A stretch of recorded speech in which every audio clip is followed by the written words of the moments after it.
What is going on, everybody? Happy Friday. Another Friday edition of YouTube Live with myself, Mr. Kyle Renke, and Mr. David Green, who will be here shortly. Super excited to talk a little bit about tonight's topic. What are we talking about? We're talking about disappointments that can occur not only in your life, but disappointments that can occur in real estate. Disappointments happen all the time. And I think right now, with the way things are going, a lot of people feel like there's a lot to be disappointed. But before we get started, I'd love to just give a little shout out to the people that are here and hanging out. Let me know in the comments where you're from, and we'll give you a shout out. I want to see who we got, who's hanging out with us tonight as people start to trickle in. You know what, DVP? Thank you for saying that. The music is playing. I kind of want it to play right now. I kind of want to have a good feel. I want to have a good vibe going into this Friday night. If it's too loud, let me know. But yeah, I'm kind of just wanting to have a good time. Feeling low key.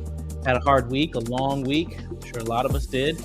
And it's nice to have a little bit of music keep playing. So who we got here with us tonight on a Friday evening?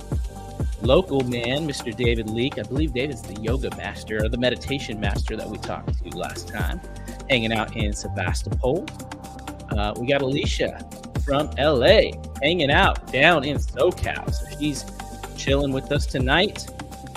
John Bear from Central Pennsylvania. Welcome. What else we got? Danelle, Portland, Oregon. Welcome. Good to see you. We got Wendy representing Annapolis. Very nice. Who else we got? Masood from San Diego. So we got some California people representing tonight. Florida Keys, Lydia, once again, great to have you. Good to see you. Thanks for coming out and hanging out with us. We also got Chris Figueroa live from Lowell, Massachusetts, I believe. And oh, good. You got the bundle. Yeah, I think I saw your name come through today. So very cool. Welcome. Who else we got hanging out with us? We got John from Orlando. Maniac Mike, let me know where you guys are all from. My girl Angela, she's in the Spartan League. She's in the mastermind. She's tearing it up. She's doing some big things, some great things. Welcome, Angela, here to the YouTube Live. Brian from Anaheim. I heard it's warm down in Anaheim right now, which is nice. Us NorCals are kind of been pretty cold lately. Let's see, Adriana, good to see you once again from Phoenix, and your 9-year-old Rosie. Hey, Rosie, thanks for hanging out. This is a cool place to be on a Friday night. My 11-year-old son and my 10-year-old son, 6-year-old daughter are hanging out with us too. David Vanderpool giving the thumbs up. I love it. Mark Hansen, my man. Mark Hansen just signed up today. He's coming to the retreat in Scottsdale. If you haven't heard, we're having a retreat in Scottsdale with Mr. David Green himself, March 22nd to the 26th. You might want to come out and hang out with us. There are still a few seats available. You'd go check it out at davidgreen24.com/retreat. Jimmy Wisecarver, my man. We actually got you something today, Jimmy, that you might kind of like. David and I were just texting about you today. So keep an eye out for that little thing that comes. Let's see. Who else we got? Chandra chilling from Moreno Valley, California. Great to have you here. Who else we got? Joe in Florida. Welcome. I'm glad you're liking the background music. I am too. I'm just trying to change things up a little bit, have a little bit more fun, and kind of get the vibe going for the night, you know? Robert, Clinton, Utah. Very nice. Welcome. We got a couple Utah people. Alex from Dallas, Texas. Yeehaw. Aquino from Brentwood. Very nice. I'm assuming Brentwood NorCal or Brentwood SoCal, like O.J. Simpson stuff. You got to have an appointment in order to be disappointed. Well said. I'm going to be looking forward to that. Sahil, Scottsdale. We're going to be there in a couple weeks. Come to the retreat. We'd love to have you. Who else we got? Phil, the Creole investor. Everyone, Middle Georgia is in the house representing. Love it. Dora, the explorer from Napa, exploring all the great vineyards and wine country of California. And Tyrone is here from New Jersey. I'm getting a couple people talking about digging the ambient tunes. I'm glad you guys are liking it. This music comes to you royalty free, by the way. Edwin chilling with us from DC Metro. Welcome.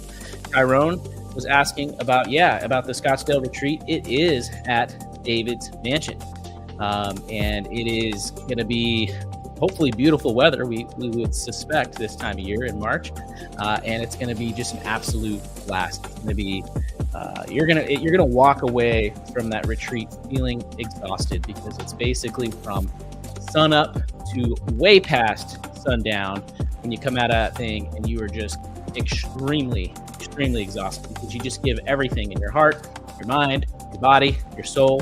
I'm hoping to put together a couple like hikes out there. Pinnacle Peak is a pretty cool hike, beautiful hikes. You can see all the way down to, the Phoenix city line, all the way down the desert. Beautiful views over just some great golf courses. So yeah, absolutely. Rasoli says, still doing burr deals and cash flowing. I love it. Did you hear about the new potential, I think it's Fannie Mae, Freddie Mac changes, where they might be changing the way you can refinance, and instead of getting it out in 6 months, they might be changing that to 12 months, something to keep an eye on. Rommel representing from Fontana, California. I think that's the home of, isn't that the home of Snoop Dogg, right? I think he coaches some football down there as well. My boy Osazi representing San Jose, California. Welcome. Is David joining? Yes, he's just running late as he normally does. He'll be here in a couple minutes, so hang out as we get this baby rolling here. Armand with many questions. How can I get a mentor at 17 years old? Real estate investing. That's a great question, Armand. Put it in the comments, guys. Give Armand some feedback. He's obviously really excited. He's a young kid, wants to get ready and started in real estate investing. What can you guys suggest to Armand that he could do at his age? Maybe what you wish you would have done when you were 17. Armand, I would say start by looking to bring value to mentors, to investors, people who are already doing things. Go work for them for free. Stuff envelopes. Go work in their office. Just be willing to do whatever they need. Go to a property. Take video of a property. Whatever they want you to do, go do it for them, so that you can learn, right? Exchange all of your young 17-year-old energy for the knowledge that's going to come. And yes, thank you, Ashley. David is coming. I believe he's just working out, so he should be looking nice and big and buff right now. Staten Island, Rosalie. I love it. Very cool. Welcome. Mr. Man. I love that name. Representing down in Austin, Texas. 10X Renovators chilling with us from Beaumont. We got a couple people. I love this. Back in the cut. Looking for a duplex in Sacramento. You're talking to the man from Sacramento. That's what I do, is I help people buy duplexes in Sacramento. So here's what you got to do. You got to send me an email, and you got to send it to this email address right here. Boom. Send an email address to info@davidgreen24.com. Let them know, hey, I talked to Kyle on the YouTube Live. I'm looking to buy a duplex in Sacramento. I want a house hack, or I want to invest, or whatever. They'll get you in touch with me. We'll hop on a phone call. We'll talk some more about it and see if we can help you reach your goals. Let's keep going through it here. I'm loving this. This is really, really cool. Well, I lost where we were. Oh, here we go. We got Kafa from West Hartford, Connecticut, representing. Orange County representing. Where can I get help with an investment property? Well, go to biggerpockets.com. That's a great place to start. Go to davidgreen24.com/events. You can go there. You can learn a little bit about meetups and different events that David's having. So there's some good stuff here. Let's see. Armand says just recorded all of that. Very good. Glad to hear that. And Rosalie, where can I get a HELOC on an investment property? Great question. You should talk to The One Brokerage. This is David's brokerage that he runs, and I'm going to put that up there right here. Send an email to intake@theonebrokerage.com. Let them know you were watching us here, hanging out on YouTube Live, and that you're interested in HELOC. And these are some of the best loan officers and brokers in the nation. So you're absolutely going to want to get in touch with them, Rosalie. Javier, my man from New Jersey, hanging on. Let's see who else we got. Jeremy from Maine. Hey, everyone. Great to have you. Thanks for chilling and hanging out with us. And look who is here after a huge, heavy workout. Back in, got a carbo load for the next workout. Probably going to hit the gym after this, right, David? Yeah, I got to finish up. I had one more exercise to do. What Kyle has been graciously not telling you guys is that I mixed it up and thought we started at 6 Pacific Standard Time, not 5. So he called me to get me all pumped up for the show. And I'm like, we got another hour. He's like, no, we don't, man. We start in 12 minutes. And so I had to pump out one last set and then shoot over here. Now I'm trying to eat something really quick so my stomach doesn't get growl. a lot of positive comments. People are loving the music, David. They're kind of liking it kind of gets the vibe ready for the show, you know? I like that. So yeah, how do you guys feel about this? Do you like music? Do you like seeing Kyle's face that gets more handsome every show because he eats so healthy? Do you guys like seeing me eating, drinking, being merry? I have a protein shake right here. I went live on Instagram and got a bunch of people telling me protein doesn't work or I'm drinking the wrong protein. Turns out fitness stuff is actually very controversial. People are territorial about what they believe in fitness. And have you noticed that too, Kyle? Fitness and nutrition, right? It's like, yeah, it's a very territorial and very black and white to a lot of people. There really is no gray area when it comes to that. We might see some of that stuff start showing up in the comments here. Jocko Molk, I'll support anything Jocko does. That's a very good point. I just haven't seen it. And let me just say right now, I don't think I know everything about everything.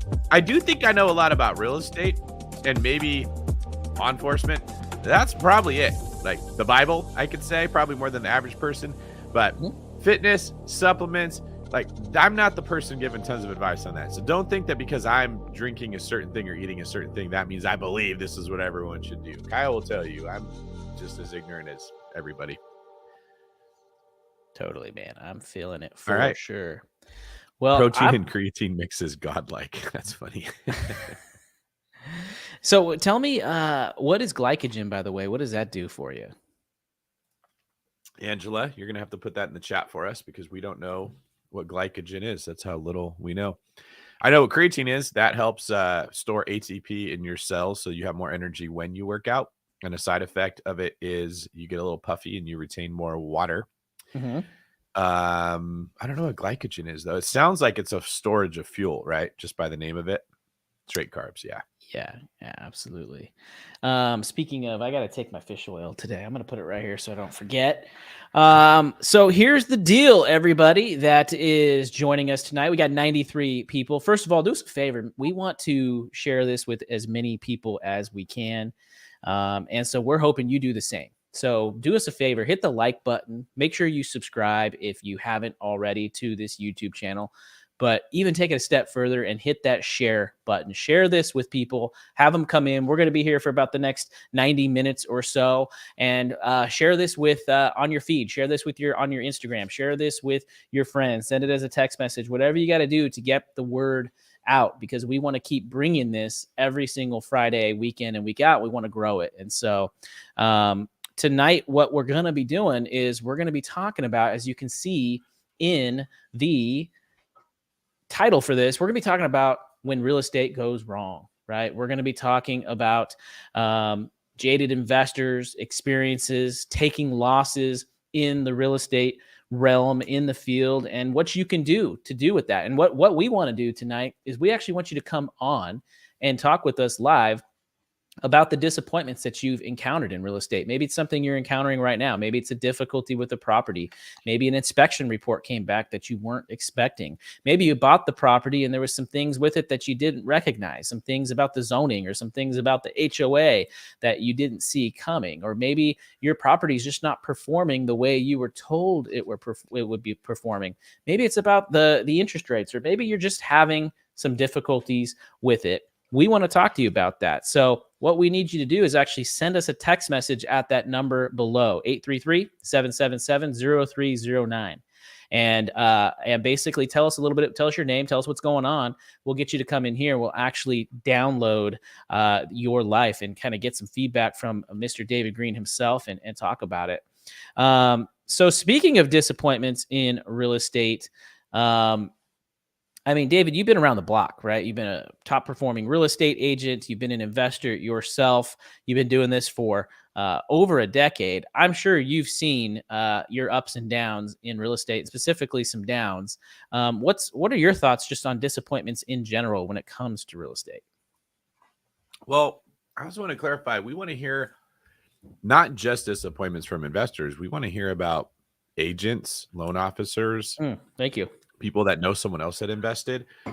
The whole thing can lead to disappointments. You can have, in the same transaction, you could have a client that's super disappointed with their agent and an agent that's super disappointed with the client. Like, there's many ways that we miss expectations in our industry, maybe more than any other industry I found. And so when you talk about being around the block, what I seem to have found in general, the expectations are very unclear in this business. There's so many moving pieces, and there's so many different people doing the same jobs, buying different asset classes, agents representing clients in different ways. Every broker trains differently. Most brokers don't oversee what's happening. There is no right way to do it. There's no way to cover everything that's going to happen. So it is ripe for hurt feelings. It's ripe for this feeling of being taken advantage of. And then you throw into it the government jacking things up by lowering rates and printing money, and then stopping the printing of money and raising rates. And we're getting slammed back and forth between these things. And then you have seasonal fluctuations. Real estate is freaking confusing. It's very hard, especially when no one tells you how you should be looking at it, the lens you should look at real estate from. So we want to hear everyone's stories. Like, we're going to try to avoid saying specific names, but I'd love for someone to come in and tell me a story that they had with their agent that was bad, and then give them advice of what they could do differently next time, or help explain why the agents do what they do, or what an agent might have been looking for from a client. So, I mean, you asked me about some times where I was jaded. A lot of people don't know this. When I first got my real estate license, I was deciding between two different Keller Williams to work at. One was in a city called Danville that was further away and bigger. One was in Brentwood, which was closer and smaller. I ended up signing up with Brentwood because I had a really good conversation with the guy that owned it. And I still really like that guy. But once I got my license, I came in and I said, hey, I think I have a listing. What do I do? And he's like, you're going to have to go talk to someone to figure out. You want to run a CMA, go figure out how to do a CMA. And I'm like, well, can you show me how? He's like, no, but you can talk to that guy. Literally, a person was walking by the hallway. And he's like, go talk to him. So I go in there and I sit down, and that guy's like, yeah, man, you're going to have to figure out how to do this now that you're an agent. And I'm like, you got to be kidding me. I signed up to put my license here, and you won't even show me how to run a comparative market analysis. Like, I got angry. I got jaded. I did not come into that office for 8 months. In fact, I didn't take that listing, and I didn't come back until 8 months later when another cop said, hey, are you ready to sell my house? And I forgot that I had a conversation with him that I would sell his house. And this is crazy because as an agent, what we want more than anything is listings. Okay. If you want to know what my love language is, bring me a listing. You want to help the David Green team. You want to get on our good side. You want to be a friend for life. Give us a listing referral. You are immediately in the inner circle. This is what we want more than anything. And I was angry that I got it because I didn't know what to do. So it forced me to go back in the office. I ended up calling a friend named Daniel who worked at a completely different brokerage in a completely different city, having his brother walk me through how to do it. That's how embarrassing this was. Like, I didn't even know how to use the MLS. There was no training for this at all. He shows me how to run a CMA, and then I find out that the MLS that I'm working out of is different than the MLS where he is because he's in another city. They don't use the same software. So everything he showed me didn't work. And I had to go back to the drawing board. I was so angry. I was just mad at the world. Why are people making everything so hard? Now, that is how my journey started. Obviously, I went on to be pretty successful selling houses. I became the top agent in the office my first year full time when I left being a cop. I started the David Green team. I write books to teach agents now. But that doesn't change the fact it was effing hard. It sucked. Like, I was angry at a lot of people at that time because there was no clear path to go. And I know I'm not the only person that feels that. I know a lot of you are listening to this saying, I watched the Bigger Pockets webinar. I bought the pro membership. I'm analyzing deals and they're not working. This thing is a ripoff. And you're the people we want to talk to tonight. We want to hear what you feel is ripping you off, how contractors took advantage of you, how appraisals came in bad. Like, I want to hear your horror stories. And I may even share a couple of mine. Yeah, and I'm already seeing some comments from some people here. Says Diane, she says, I gave up being an agent a few months ago. I tried 3 different brokerages. When I asked my coach/mentors how to do something on the MLS, they replied, oh, it's been so long, I don't remember. I hear that all the time. Yes. I mean, we deal with that on our team. So I'm sure we have agents that join and they're like, I thought I was going to get more direction. And then Kyle and I talk and we're like, all these agents want to do is get information. They just want to ask a million questions and learn, but they don't want to make a phone call to find a client. Mm-hmm. And then the clients are like, how come the only time you call me is when you want to ask if I have a referral? And then the clients blow you off until they want to know information about a house, and they blow your phone up 100 times in a row to ask a question, and then you answer it, and then they go to another agent to help them write the offer. There are so many ways that people get jaded in this industry from every angle, and that's what we want to talk about. So be the first person to come in here and share a story with us, and that will get the ball rolling. The ice never seems to break until one person shares. Kyle, did we have a video that we were going to play before we get to people coming in with questions? We do, but I already got people that are ready to come in with questions. There we go. This is already starting to line up, so I'm thinking we just jump straight to it. They'll be here in a couple minutes. I think when it comes, especially to real estate agents, I think there's a balance between knowledge and then execution, right? You do need a baseline amount of knowledge. You can't come in and say to be a successful real estate agent or to be a successful real estate investor that you don't need to know anything. You need to know the basics. You need to know the fundamentals, but you don't need to know everything to be successful. Would you agree with that, David? Yeah. And I think I think that we overvalue knowledge. Now, we rarely ever say that because a lot of the time, well, first off, knowledge is the easiest thing to give. Mm-hmm. And for a lot of people that made mistakes when the market was hot, they needed more knowledge. They made dumb decisions. But in general, knowledge doesn't help you as much as you think. We could sit here and we could do a whole show about working out and fitness and the right form and the right exercises. And we could debate whether a preacher curl or a straight bar is better for biceps. And we could bring up the different competitors and say why this guy's better than that guy. None of that burns calories. None of that breaks down muscle. Taking action is what gets you to be fit, not knowing what to do. Now, you have to know what to do in order to take action. Okay, I understand that. The reason that we're focusing tonight on what's got you jaded is my heart is telling me that people are not taking action because they've been jaded in the past. And that's from my own experience. I was very jaded about my experience with the broker and the owner of the Keller Williams. So I didn't lead generate for 8 months.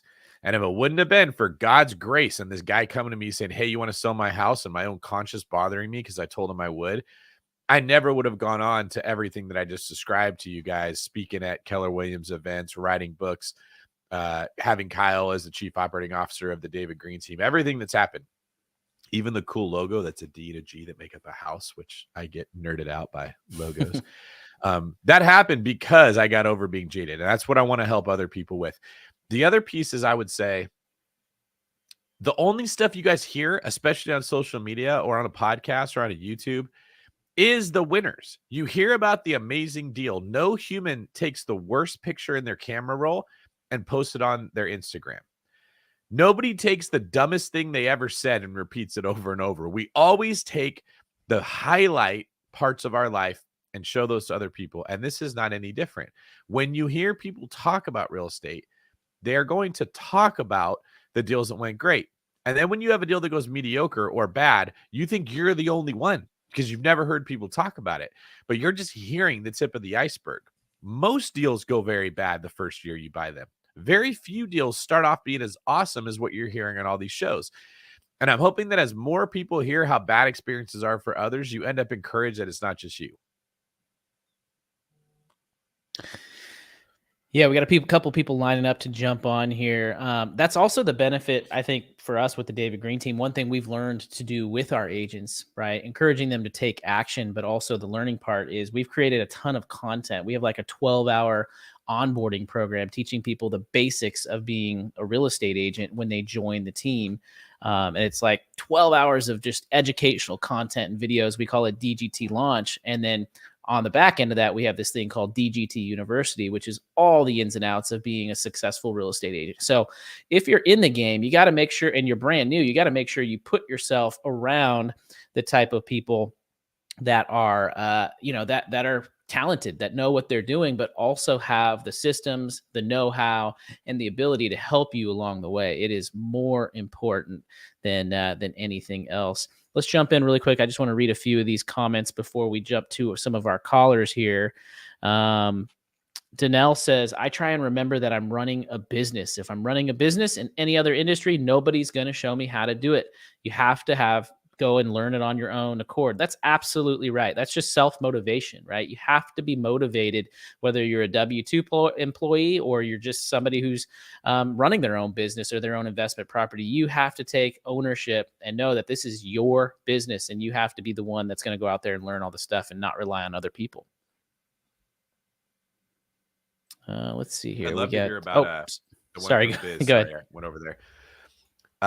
I was in a great deal for a house hack, and the taxes went up exponentially. I was breaking even, but now my mortgage has went up by $1,000 from taxes, right? That stuff happens. I bought a property in Florida, and after closing, found out that the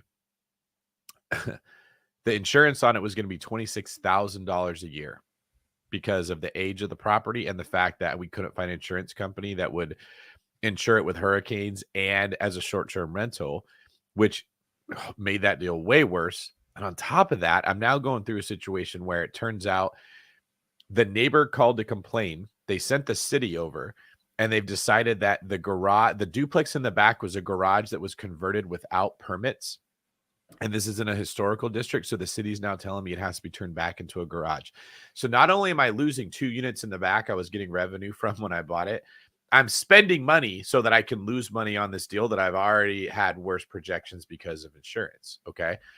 All because this was bought in a 1031 that I didn't want to be in because someone was stealing title to my property. So I get it. There is a lot of things like this. And I think if you guys sat in my office and saw the crap that made its way to my desk and what I dealt with real estate, you'd feel a lot better about yourself. In fact, this might be the feel-good show of the year, because I guarantee you will feel a lot better about yourself after listening to everybody else's issues than what you're feeling right now. Go ahead, Kyle. You got another one? Yeah, it was, shoot, I lost it now. Oh, I liked what Rosalie said. Should be harder to get your license. Too many non-passionate people getting licensed and giving those of us who are passionate and dedicated to the industry a bad rap. Definitely, I've been saying this for a long time. There needs to be a higher bar to entry to become a real estate agent. And the truth of the matter is, with the market tightening and shifting and changing, we're starting to see a lot of those people that came in and really didn't do much. They're starting to leave because they got to go find income somewhere else. They got to go find opportunities somewhere else. And it's sort of that concept: easy come, easy go. Mm-hmm. I'm loving All right, this. should we bring in Luanne? Let's bring in Luanne. So Luanne here is Luanne, your text came in a little bit messed up a little bit, but I think I have the basic gist of your story. Do you mind telling us what's going on? What do you have? What's your disappointment, your struggle you're facing right now? Is everybody audio's okay, I assume, here? Yep. Cool. Thanks, guys. Yeah, so there's more to it than what the text said there, but basically this is a duplex that has an unfinished attic in it, which has potential to turn into, basically would be an Airbnb possibility on the 3rd floor attic. It's got plumbing, electric. It's been a bit odd from the beginning. The listing photos were really sketchy. They looked like they were taken on a bad iPhone or bad, I don't know, not a good, professionally done in any way. But it was also something, there's not a lot of deals in this area specifically. It was right at under market value. So kind of going through it, the listing agent, and the seller have been really hard to work with. Our deal wasn't accepted, and 24 hours later it was accepted. So I'm starting to wonder if there's more red flags than I wanted to believe, I guess. But now put an offer in, it was accepted finally, and have went back and forth, realized the bathroom needs to be gutted for about $15K. Not a huge deal in the grand scheme of things, but now I'm seeing interest rates are going up pretty significantly from where I first analyzed the deal.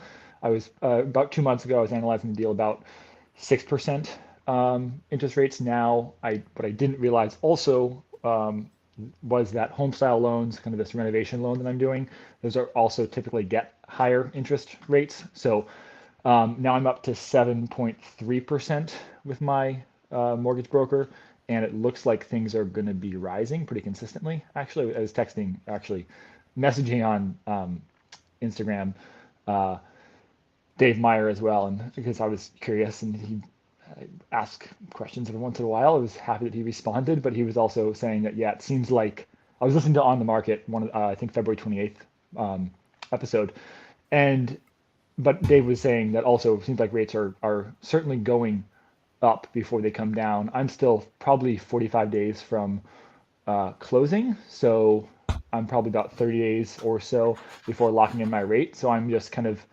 seeing this probably going up, the rate going up more and more, maybe up to even 8 in 30 days, with concern about more kind of market conditions bringing that up. So I'm kind of wondering now, like, do I buy the rate with points or at points, and I spend what, $6,000 to lock it in at 7.3 right now?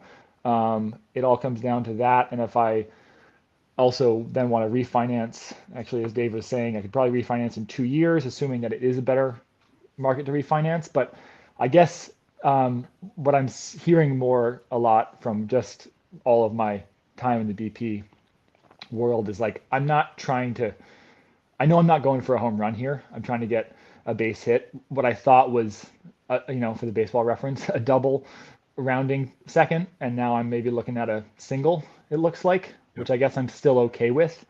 It's a really strong appreciation market. I'm not looking for cash flow. The duplex really just gets me into 2 units, basically. I don't know, I can give more context. Okay. Is it going to lose money? But I'll be paying the same amount of rent that I'm currently paying. I live it's a house hack. Yeah, it's a house Sorry hack. if I missed that. Okay. Yeah, sorry, I didn't mention that. So I actually live in Northern California, North Bay right now, but I'm moving. Is this one of our deals? Are we helping you with this? No, but a friend of mine who introduced me to BP. I mean, this is all BP is swirling around all of this. So he's your agent and you're using his lender, right? My agent is a good friend who introduced me to BP. They're actually, I'm buying a house in New York. I should have mentioned that too. The house is in upstate New I York. thought you were buying in Northern California. Well, I currently live in Northern California, so I'm also doing this. I'm also doing this from afar. Have a contractor in there to get a home style loan on it. So he's kind of doing the renovation estimation for me from afar, on and on and on. So I can't get to the property and see. I've seen it once for 2 hours. The reason I ask is that sometimes if it's our company that people are working with, I can talk to the people when I get more information and maybe give them some advice, or like sometimes I'll even get involved with the other agent if I think it'll help. Yeah. It sounds like what you're trying to figure out is this was a solid deal you were excited about. It's turning into kind of mediocre as rates go up and issues come up, and you're trying to figure out, is this the best pitch you're going to get, or should you wait for a better pitch? Is that fair? That's fair. And also, I'm seeing that this attic unit is probably not zoned. The stairwell that connects the second and first unit is probably not zoned. There's a 4th bedroom on the floor level that's probably not zoned. And so what kind of problems am I going to run into once I get deeper into this? All right, let me ask you a couple questions. Yeah, please. And keep your thought. How long did it take you to find this property? I was looking in this area for about 2 months. Okay, so there's not a ton of multifamily that look good to you in that neighborhood, right? There's one other multifamily in this town. It's only a town of 10,000, but there's lots of other areas around. But yeah, there's only one other, and this is, I don't know what details you want or need, but this is at 518. There's one other duplex at 625 that they're in no desire or need to sell after talking to the agent. Well, the reason I'm asking is I'm trying to get a feel for if these are everywhere, you could go grab another one, or if they're very hard to find. Sounds like they're not everywhere. Hard to find. I'm trying to house hack and get into this area because I need access to New York City and all that. So, all right. You also mentioned that the bedroom is not zoned and the unit is not zoned. By chance, did you mean permitted when you said zoned? Yes. Thank you. Okay. So zoning is a little different than permitting, where zoning is how many units you are allowed to have or how you're allowed to use a property. Permitting has to do with what have you gotten permission from and what's been given the blessing that's been done. So Okay. if it wasn't zoned for extra units, that would be a huge problem. If it's not permitted, that could be a problem. Does that make sense? Right. Yes, and it's the permitting part that Okay, we good. think Because it's if not this was permitted. like a zoning issue, I'd probably say right off the bat, back out now. Like Yep. you can't make this happen. There's a very good chance the appraisal will catch that during your appraisal, and they will not even let you finance the property if it's like a 3-unit in an area that's only zoned for 1 unit. So Right. those can be tough. If it's not permitted, that is something where, I mean, I just caught I got hit by a pitch and I didn't get the first base on mine that I was describing earlier with the neighbor from hell. Making everything terrible. And it is zoned to have a duplex, but it happens to be in a historical district that has additional regulations that did not come up during the escrow process that they're now trying to like screw me over with this thing. It's a big mess. So my next question is, do you know anything about this neighborhood to know if the neighbors are going to bust your butt about it or if they're going to be cool? That's a great question. My contractor, who is great. I mean, I guess say he's doing the estimates for the homestyle loan. He lives around the corner. That's a great question. I should ask him more about that. Uh-huh. I'm kind of am treading lightly because I don't live there yet. I haven't been to the area. I've only been to the area once. I made I'm going through this deal, so I could do a little more research from Okay, that'll my help you. contractor. Let me give you some good news right now. And I don't have analogies, so I'm just going to give it to you straight. Neighbors hate real estate investors. It doesn't make sense why. Like, I know people that use their house as a short-term rental. It's on the beach. Families come with cute little kids with their little floaties, and they rent this house, and everyone hates them. It's not like every short-term rental is these big parties that are being thrown.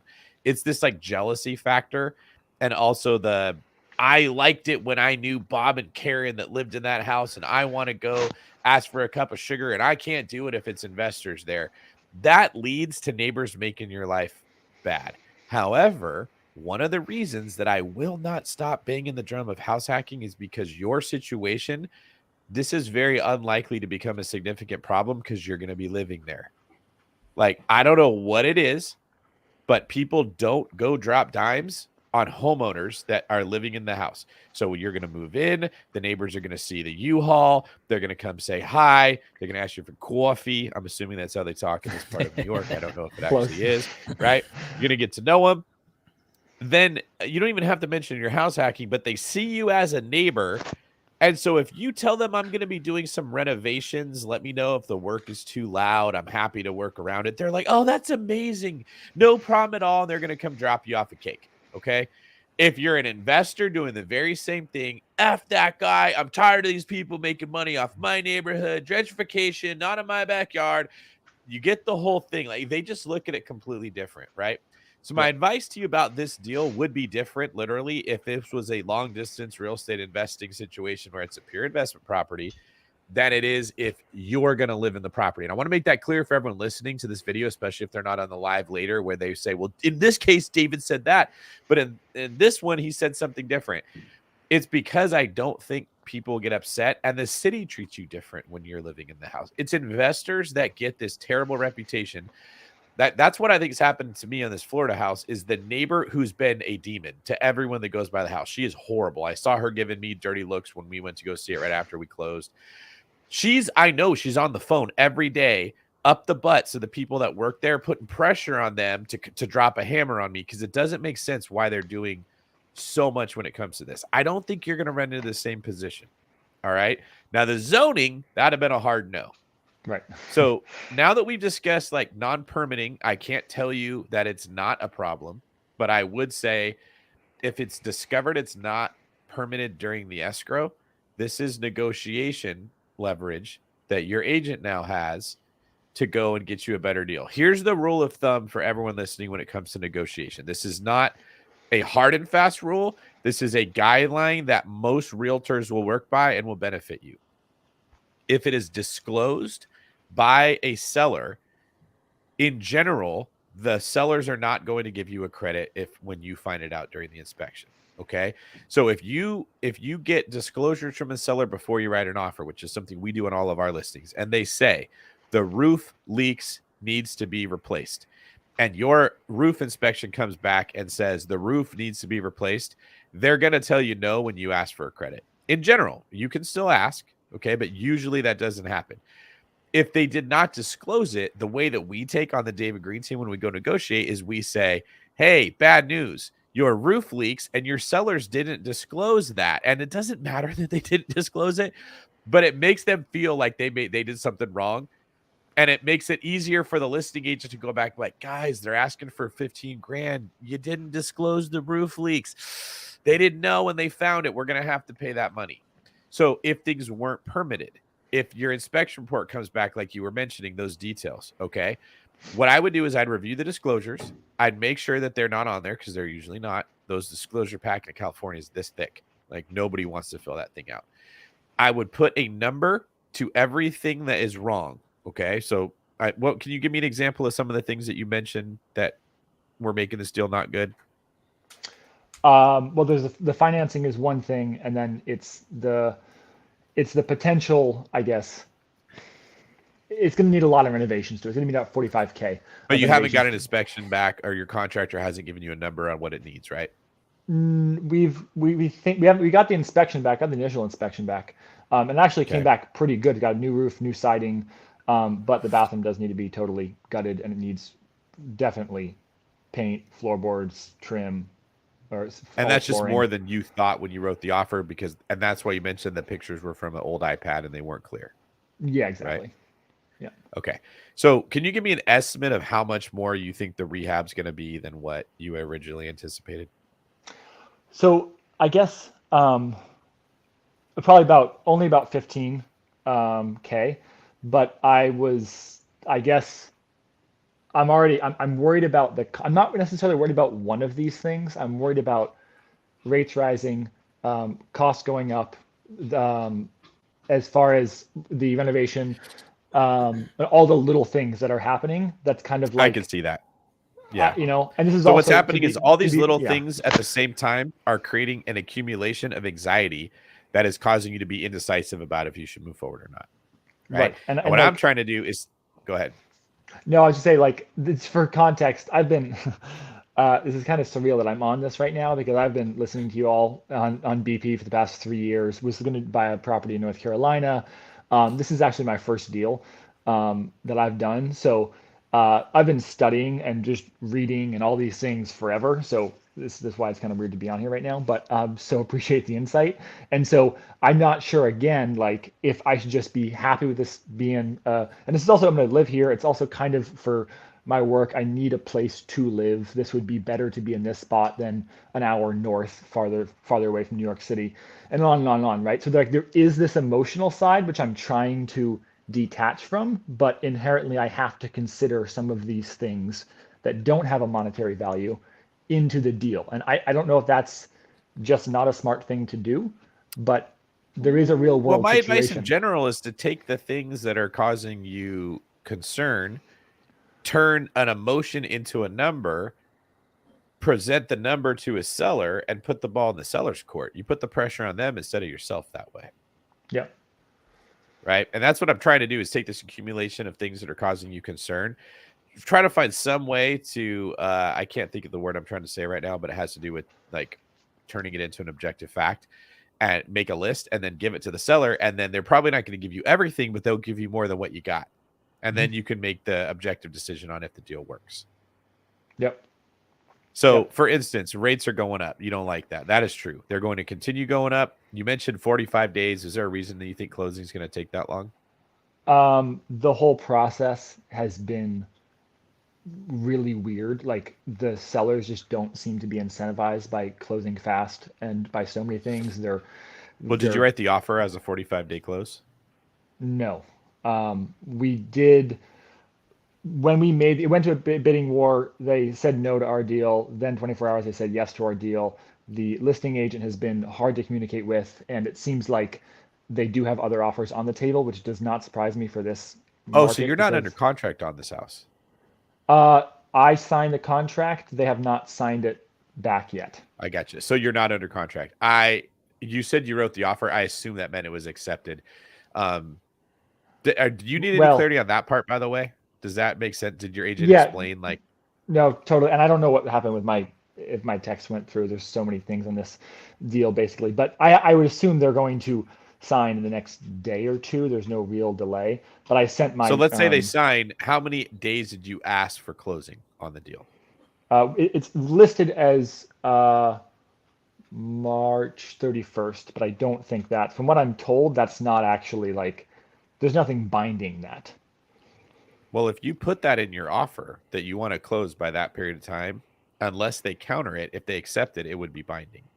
But then I have to get my lending and with this home style loan, all these things finalized, right? And that So can take a that longer means you have process. the option to request more time.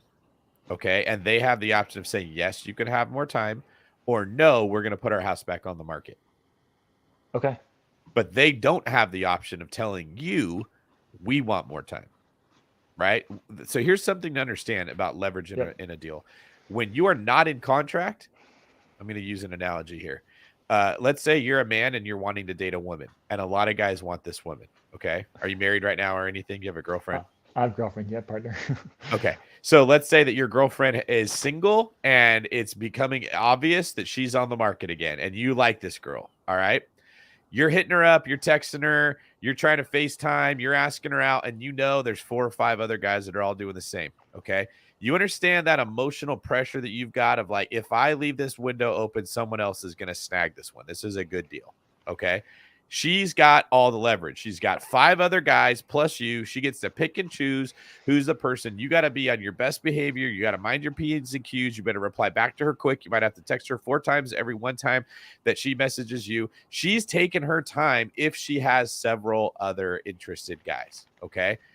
When there's a woman who is not getting any interest from other suitors, in that case, she doesn't have as much leverage. She kind of has to treat you better. She better reply back when you message her. All right. The minute that you put this house in contract, they are not allowed to talk to other buyers. You are not in competition with other suitors at that point. It is just you and that girl or that house, and you get to slow down and make up your mind about if you want to go into marriage or if this is not the house for you. All right. So the advice I give is you run to get into contract, which everybody thinks I'm saying to be reckless. I'm not, because it's not marriage. You run to get in the relationship. You run to get into a committed situation that you actually get to know a real person. You see them with their makeup off. You see what they live like. They get to see you. Okay. The minute you go in contract, my friend, all the leverage goes in your favor. Yep. If the appraisal comes in low, you get to ask for less money. If the appraisal comes in high, the seller can't do anything about it. There are no contingencies in a contract for a seller. They are all for the buyer. Love it. Right? So when you go into contract, if you said, I want to close in 30 days, you can come back and say, turns out I need 45. What are they going to do? At that point, it's either go back on the market, go back to a bunch of other people. Now your house shows 60, 70 days on market. You have to try to find another buyer. Rates are higher. You're probably going to sell it for less. It sucks for sellers when their house goes on the market. It's like, it's harder. Okay.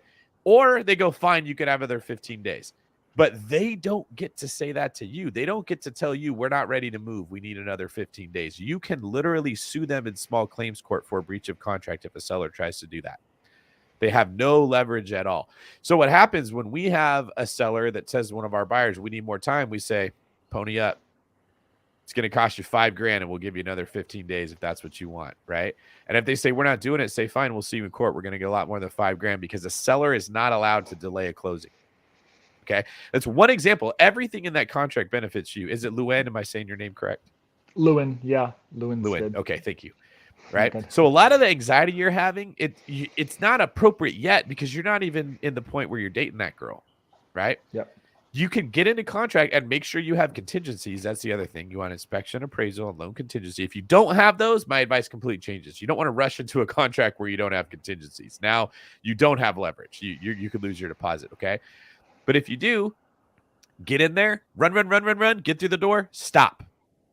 Now you've got all the power. You go at your speed, you make your request, you have your contractor give you the numbers. And if I was your agent and I was worried about interest rates going up, I'd be like, no problem. We're gonna buy down the rate. The seller's gonna pay for it. We're going to ask them for a credit of this much money because of this wasn't permitted, that wasn't permitted, this stuff wasn't disclosed. We're going to ask for 30 grand. They're going to go back and forth. We're going to probably get 18 grand actually credited. The rate buy down 6,500. The rest of the money is going to go towards your closing costs or whatever. And then if you end up with a bigger credit than your closing costs, you can say, I need you to take that off the purchase price instead. You got all the power, man. Like once the seller makes their choice, they lose a lot of leverage. Sellers have all the power when they first put their house on the market and everyone wants it. They treat buyers like crap, right? It's like there's this emotional connection that gets established once you get in that relationship, and now that person has to treat you good because they're vulnerable, and that's the situation. Okay, so hearing all that, what's going through your head now? I'm always trying to look at the positive, always trying to stay on the bright side of things. This whole experience has been so informative, and I've gotten seemingly 5 deals of experience in this one. And so that was my angle on this before. Now, with that insight of thinking about rates rising, well, that means that they're going to have less buyers. If I ask for other things, if they go put this back in the market, this has also been in the market for, I think, 250 days at this point. So there's a lot more that you're saying here that gives me more positives to look at, basically, and more upside to look at, and more realizing that I have the upper hand in many ways. Why do you think that they haven't accepted your offer already?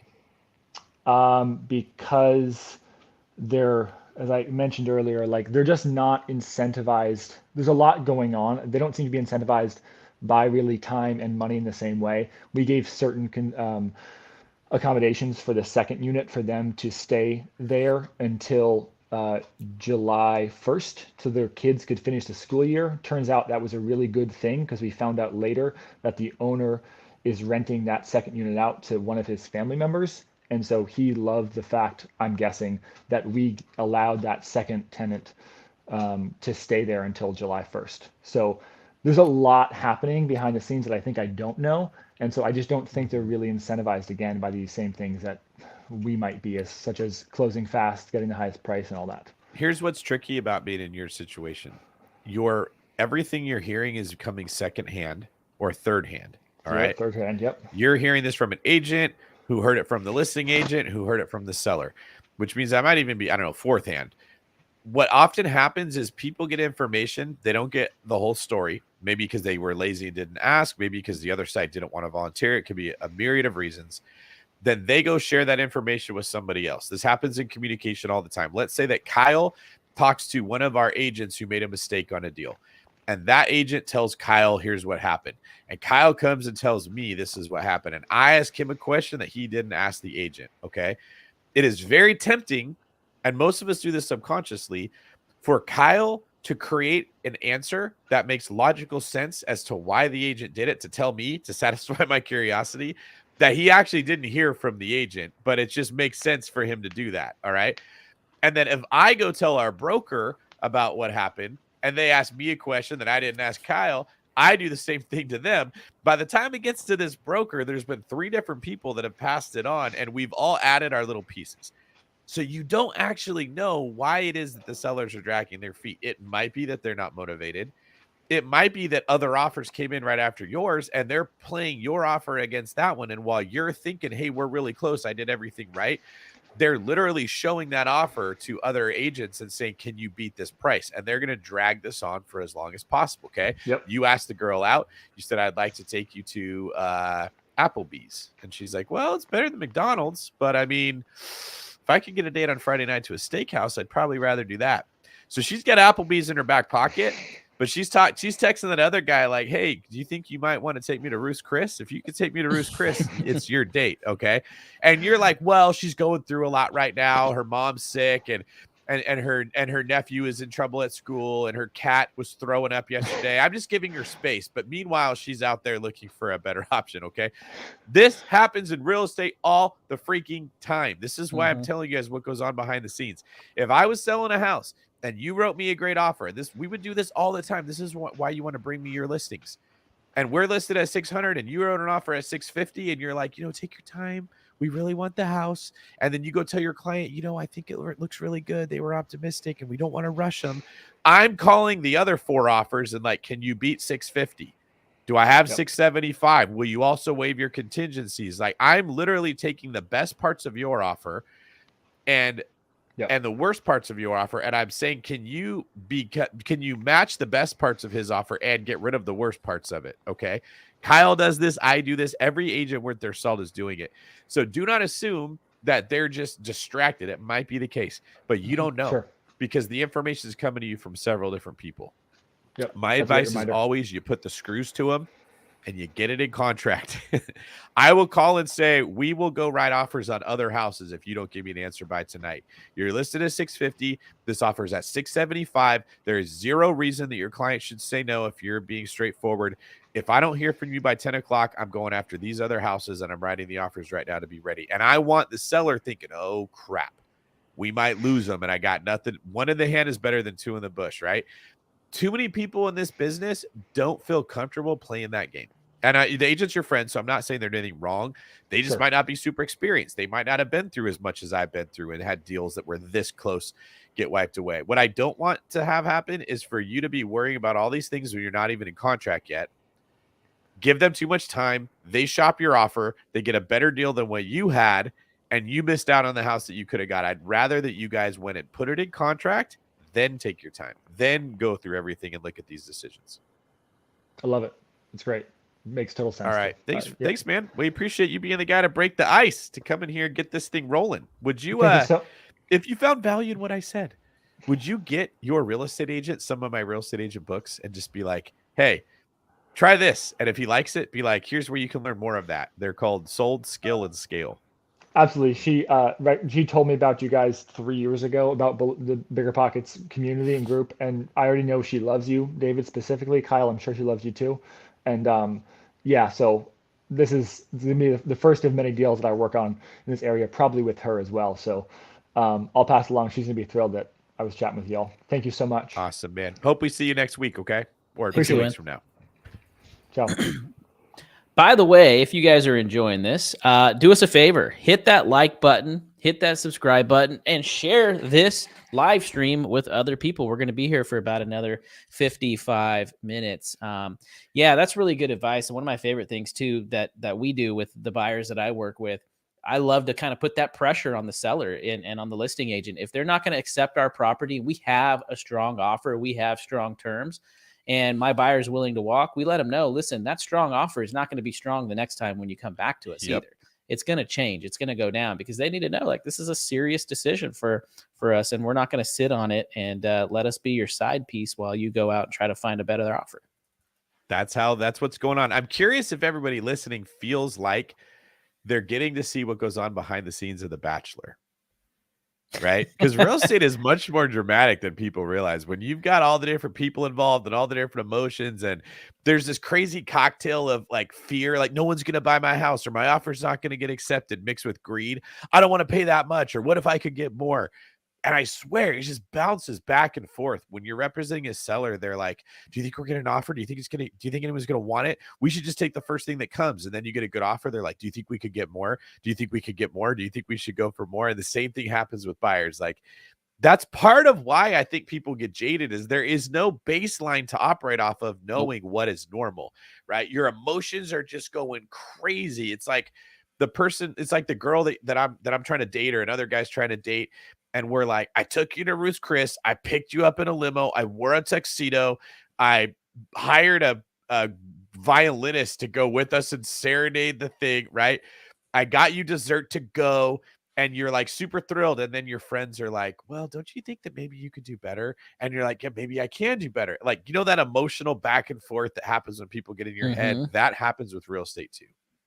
No, it's true, man. Fear and greed, right? You oscillate between the two. You're either operating out of fear and you're giving everything you got, or you're operating out of greed and you're trying to get everything you can get. Yes.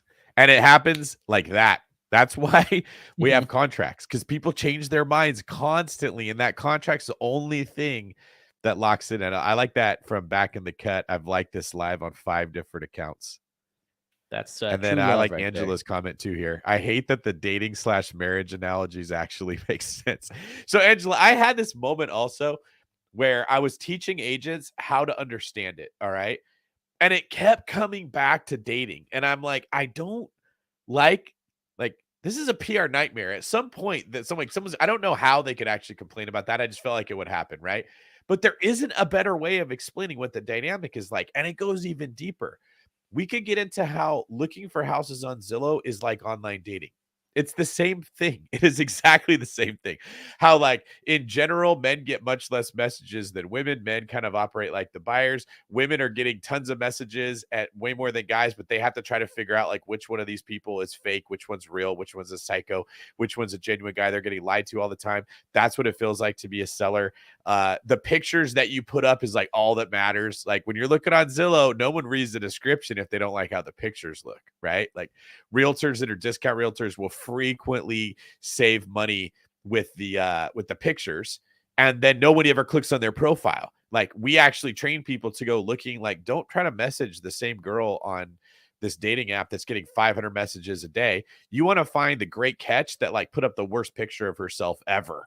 That's where you actually have a shot, right? And then I like the question here is what's worse, Tinder or Zillow? I would say that like wholesaling is the Tinder of real estate in general, right? Like you have no idea what you're going to get. Nothing's going to be verified. You can't trust what people are putting in front of you. You could, I suppose, get lucky, but in general, like you don't know what's underneath all that makeup. Like the real estate it's become so popular that it's very difficult to have any kind of expectation of what to get at. And that's where a lot of the jadedness comes from. That is so true. So true. Man, yeah. And the other thing too is once you get the house under contract as a buyer, right? You finally get the house. You've been trying for months. As soon as you get under contract, you start going, oh, wait, there's another house down the street. Looks a little bit better. I want to go see that one instead. Works, though. Like, yeah, I went on the date with this girl. I really liked her. We got along really good. But then, oh, what about that girl? I wonder, right? Like greed comes in. You were fearful. I wasn't going to have a date for Friday night. And then you got the date Friday night, and then greed kicks in. I wonder if I could get a better one. You're so right. This is a human problem that we have. The reality is you'd be better if you just picked somebody and then made the most of it. That's one thing I really love that Brandon Turner always shared, and people would say, should I invest in mobile homes or multifamily or commercial or flipping houses or wholesaling? Like, what's the best thing? And he's like, it doesn't matter what the best thing is. The best thing is going to be whatever you put the time into. Right. Yeah. I do think dating is very similar. You're probably not going to find the best girl or the best guy. You're going to find the person that's a great fit for you that you enjoy. And then you're going to make them the best by how you show up in that relationship, which is how Brandon kind of proved that. He just picked mobile home parks because he had no experience with them and blew up ODC. Yeah, but we want it easy. We want the shiny object, the thing that's going to make our life easier without us having to put the work in. So we want the guy that's already the millionaire. He's already got a six-pack. He's already smells good, talks well, socially adept. He's already famous. Or we want the girl that's perfect and has everything great. We don't want to have to like work with this person, love them through difficult times. And I think real estate is the same way. Tell me a real estate deal that doesn't make a lot of sense 30 years after you bought it. Not many. I don't think you could find one, right? Yeah. Like you get into a relationship with a good person and you pour into them for 30 years, you're going to end up with a really good relationship, right? Like spending 10 years trying to find the perfect deal isn't make as much sense as getting a deal and paying a mortgage off for 10 years. So I don't know why it works this way, but real estate and dating analogies are too good. They're too good. Yeah, they're way too good. Speaking of real estate analogies, we're going to bring in, that actually is not a good segue. We're just going to bring in our next caller. There is no segue for this. Mr. Mark Wright is here to hang out with us and chat and has a scenario that he wants to share with us about disappointments in real estate. And Mark, I believe this is something that's ongoing. This is an active thing that you're facing right now. Is that right? Yeah, so I'm an agent in upstate New York. Can I ask you a question before you continue, Mark? Yeah. The only thing I know about upstate New York comes from rap songs, and I believe that's where all the prisons are. Is my understanding correct? Relatively. Okay, thank you. Like, I believe that I heard a lot of rappers constantly talk about going upstate, And I'm one of those people that analyzes everything. Like I just have to understand everything that I learn about it all. And so I was trying to figure out as a young kid, why are they constantly talking about going upstate? And then I realized, oh, they're talking about the prison ride once they get convicted, where they're going up to jail. So you have helped confirm a question that's been running around in my head for like 20 years. Well, thank you. All right, now continue, please. Sorry. No, you're good. So I've been an agent for about 2.5 years.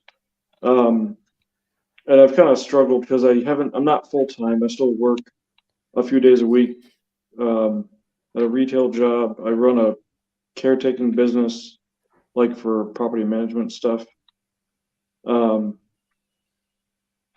I haven't really had like a lot of broker support, but at the same time, I kind of feel guilty for expecting it. Okay. 'Cause, you Some know, good stuff. essentially on me to progress and find clients. Okay. Was there more than those two things?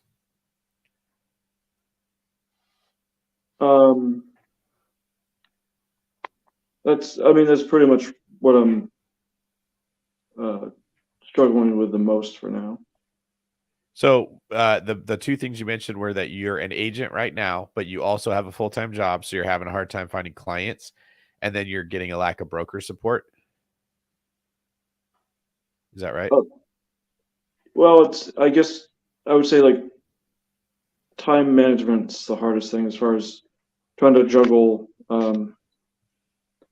working full time plus running a business and being an agent. And I guess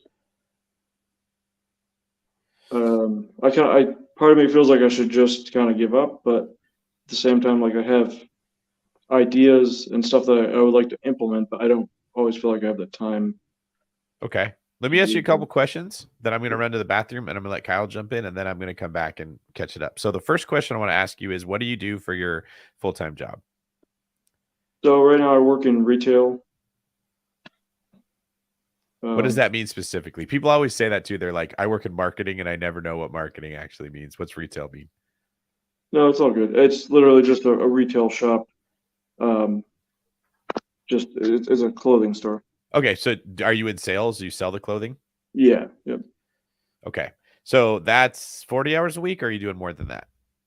No, it's 34 basically. Okay. So when you're do you have other obligations? Do you have a family? Are you caretaking for anyone? What are you doing with the rest of the time? So I do my caretaking business, which is like, it's upstate New York, so it's like snow removal and property maintenance. So you have retail and you're doing property maintenance work and you're a real estate agent, right? Correct. All right. So when you're saying you don't have enough time, are you picking up clients and you're not able to put them in contract? Where do you see the time issue starting to become a problem? So I guess that's like lead gen. I mean, I've tried online stuff, but at the same time, I don't feel like that's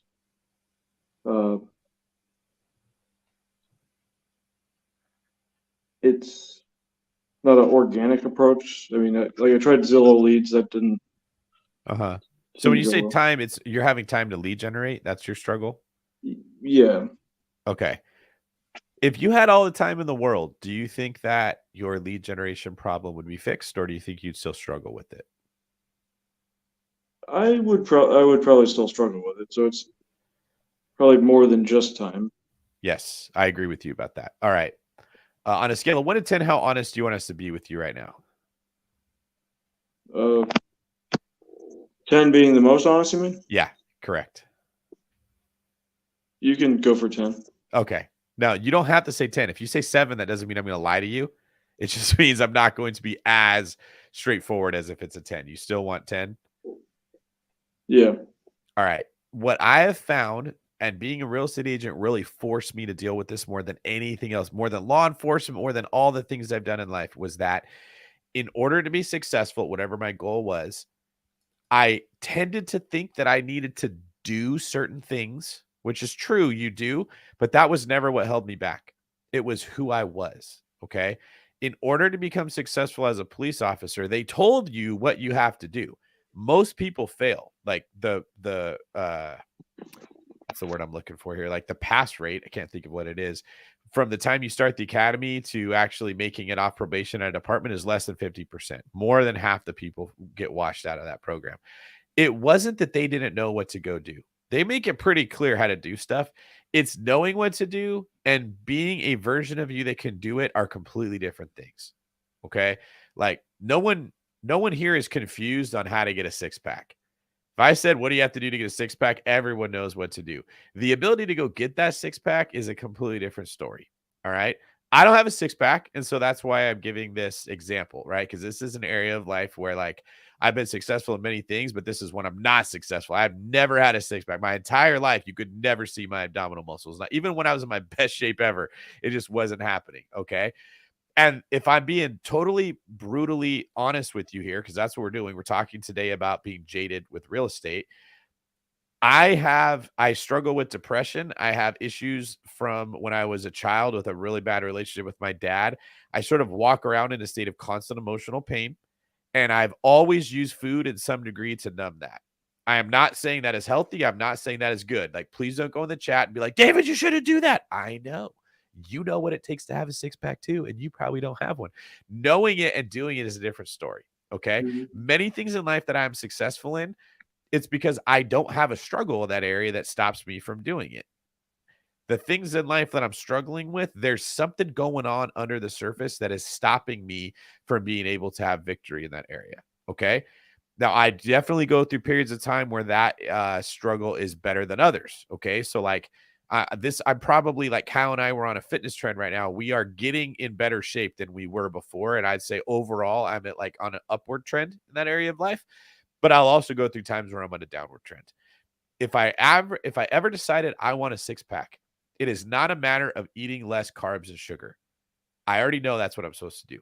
It is a matter of going to counseling and therapy and talking about my issues and finding some way to get over them so that I don't need food to numb pain. That's what's stopping me from having this six-pack. Am I making sense so far? 100%, yes. Okay. So this pattern happens at many things in life. We have things we want and we ask, what am I supposed to do? What am I supposed to do? That's the wrong question. The right question is, who do I need to become? And then the deeper question is, what is stopping me from becoming that person? If you listen to my advice on Bigger Pockets and a lot of other mediums, I tend to tell people what is stopping them from being successful more than telling them what to go do. It's different than most influencers. Okay. I'm writing a book right now about building wealth. And most of the book is saying, here's the stuff that stops you from being wealthy. It's not telling people what to go do. Okay. People know they need to save money. They need to have a budget. They need to be disciplined. That's not a shock to anybody. Why do none of us do it?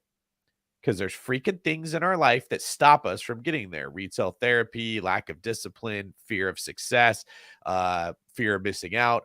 All of those are what I want to take target on. That's the stuff that's actually stopping people from having success with finances. And that's the stuff no one talks about. It's easier to say, go make 100 calls and say this script. Okay, there was an agent in my office. Let me give you an example. His name was Jordan. And he took every class Keller Williams had to offer. And I would hear Jordan literally doing what he was told to do more than me. He was like the most disciplined guy. Okay. He was a new dad, had a baby with a girl he wasn't married to. He was like 24 years old. You knew he was trying really hard to make this work. And this is what he sounded like when he would make his calls. Hello, this is Jordan with Keller Williams Real Estate.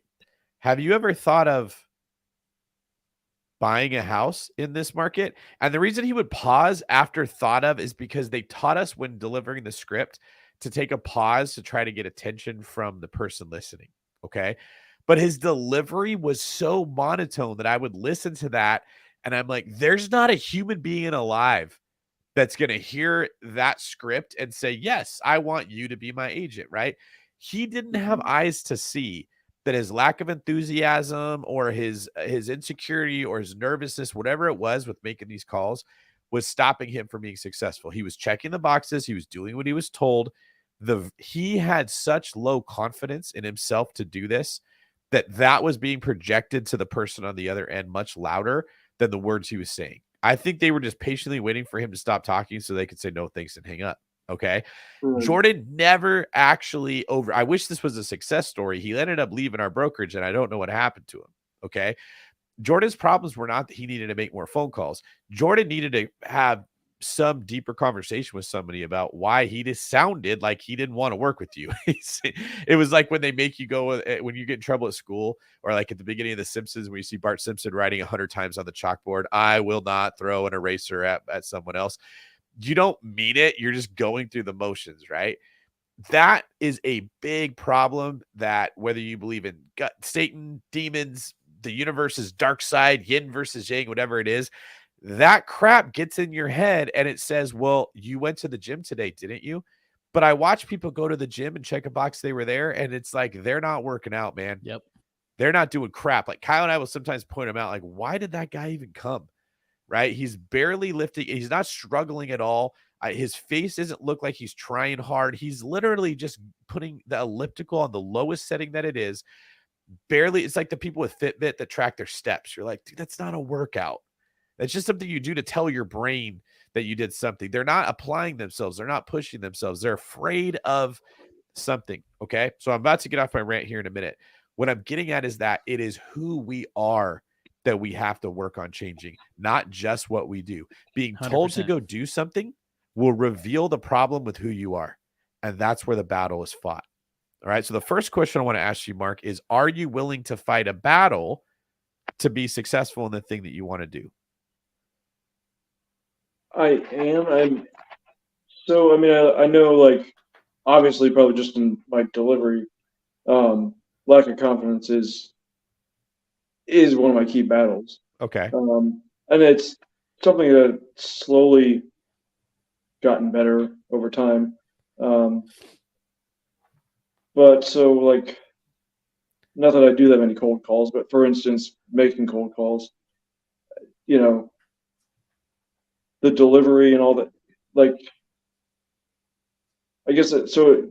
Is it like a thing of repetition, basically just doing? No, I don't think in your case it is. Just like with Jordan's case, it wasn't. Okay. Okay. Here's what I honestly think that it is. This is a problem all of our agents have, and I tell them the same thing. Most human beings get their confidence from what somebody else tells them or makes them feel. So what happens is we have these agents that are super nervous, and when the client likes them, all of a sudden their personality shows up. Okay. Yeah. It's like we were using a dating analogy earlier, right? Like you go on this date and you're not really being yourself until you can tell the other person's into you. And you're like, oh, like they like me. Right. And all of a sudden we become Casanova. Right. That is how most people work. Like when you make me feel good about myself, then you see the real me. The problem is our agents are trying to deal with clients who don't give a crap what insecurity they have. They're looking at it like, what can you do for me? And if you can't do anything for me, why are we talking? That's how every human being is, right? So there's this leap of faith that has to happen where I tell the agents, we were just telling them this yesterday, you have to be the one that is confident and engaging and service oriented and putting yourself out there without depending on another human being to pour that energy into you. Okay, it's easier to be like, oh, they like me. Now I feel good. You have to be able to pull it out of yourself. And if you're not able to, you got to dig deep about why that might be. Is that making sense so far? It does. Again, and this is probably just a personal struggle, but like, I've seen, like, with a previous brokerage I worked with, and just a lot of agents in general, like giving the BS sales pitch kind of attitude, and I don't. You're not going to go for that, right? Right, exactly. Okay, so Mark, can you say with confidence, my name is Mark Wright, I'm a realtor, and I'm different than other realtors because I don't give a BS sales pitch. I'm looking for clients where I can have their back like no one's ever had it before. Are you looking for an agent like that?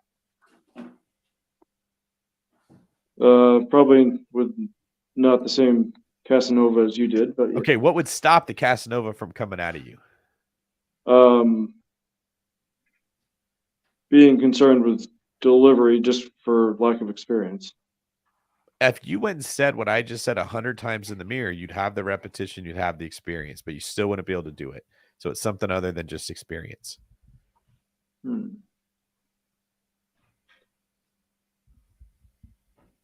I know this is tough because we're on a live right now and I'm putting you on the spot, but what's coming to your heart? What are the thoughts that are running through your head right now when I ask what's stopping that? Screwing up in a transaction. Okay. So when you're saying lack of experience, I took that as meaning lack of experience at delivering the script. What you're saying is I don't believe I can actually have their back because I don't know enough about real estate. So you got a chicken or the egg thing going on. You need some transactions to get confidence, but you can't get a transaction without the confidence. Yeah, right? I've had a handful of transactions, but not enough to. I mean, I guess you never obviously truly know everything, but just enough to be diversified, I guess. Okay. Do you think that there's other realtors out there that are very confident that know less than you? Um, Do you think that could be the case? Probably, or just cocky. I don't. Yeah, that's true, Yeah. man. And you know that's true because my guess is you've gone through life seeing other people get things that you wanted and knowing that they're less competent than you, but they didn't have a hard time going out and taking what they wanted. And the irony is they screwed up, they lost other people's money, they broke the girl's heart, like they made the mistake, but they still got what they wanted and they figured it out. Whereas you were the person who was trying to do things the right way and you got passed over. Is that fair? Definitely. Why do you think that's the way the world works? We're getting deep here. It is deep.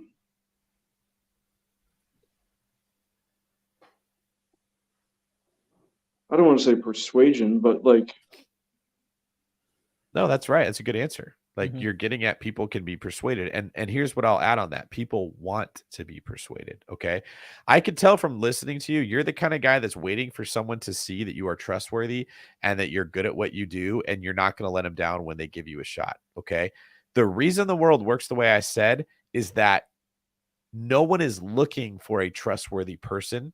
They're not making the effort to get to know others. The world is full of narcissists. Everyone is asking the question, what is in it for me? There's not a human being alive. Some of us are worse than this. Some of us are better at this, but every one of us is like this. What is in it for me? Okay. We are obsessed with what's in it for me. Even when we talk about a win-win relationship, why do we need win-win? Because if there's nothing in it for me, why do I care about helping you win? This is the way the world works. If you can't show what is in it for someone else when working with you, when dating you, when hiring you, when whatever it is, they're not going to do it. And that's not an indication of your lack of value. It's an indication of their narcissism. Are you following me right now? Okay. What I'm saying is the way you win, the way the world is set up, is you appeal to other people's narcissistic traits. And if that means you have to be more confident, you have to be more bold, you have to speak out, that's the way that you're going to have to win. Okay. What are you thinking? So basically doing it in a appealing, but in a genuine way.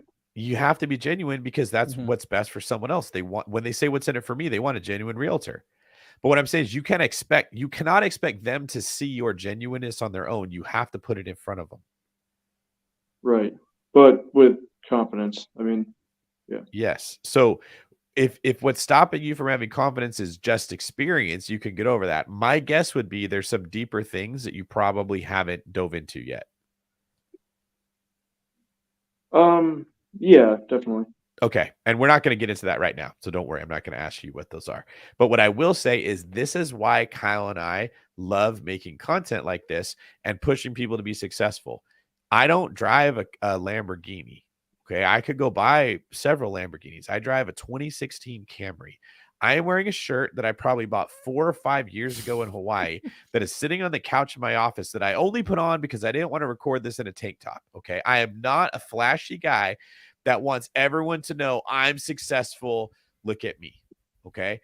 I love chasing success because it forces me to deal with the pain, the hurt, the abandonment, the rejection, the wounds that life has thrown at me that stop me from becoming more successful.